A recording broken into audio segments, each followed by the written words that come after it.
6. Are we misjudging our prison convicts? A murder took place inside the men's central jail in Los Angeles, California. A young man of 24, in prison for 6 months for petty theft and battery, was murdered because he refused to pay $5 a week to live.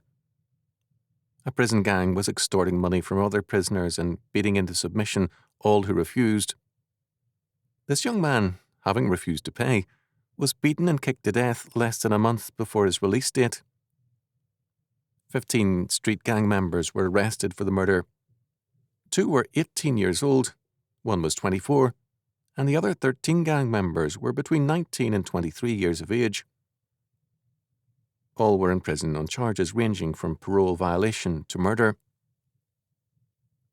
The extortion racket was not unknown to the jailers, according to a deputy district attorney, Peter Berman.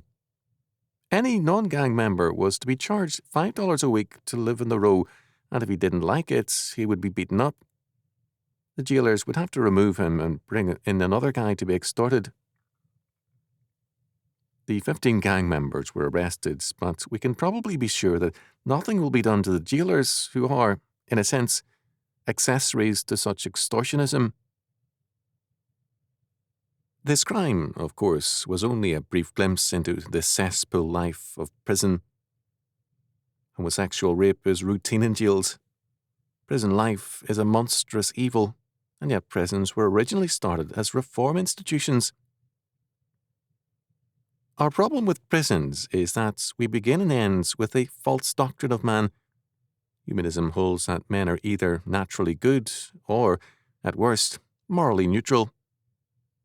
The solution to criminal behavior, then, becomes rehabilitation, trying to change the prisoner's outlook and lifestyle. I believe it's time to view criminals again as sinners, as men with an evil bent.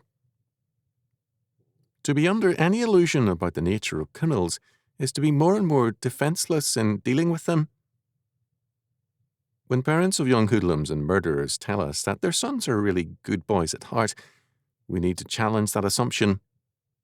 I am weary of reading about model boys suddenly going wrong, only to find out, too often, that they were manifesting their evil character long before, only to have their parents cover up for them. When such people cover up their son's evil, they only encourage him thereby to feel free to indulge his criminality all the more. If we regard our criminals as unfortunate men and boys, we are misjudging them. If we treat criminals as people who are really good at heart, we are fools and suckers. The more respect and freedom we give to evil men and to criminals, the less freedom there will be for us to enjoy.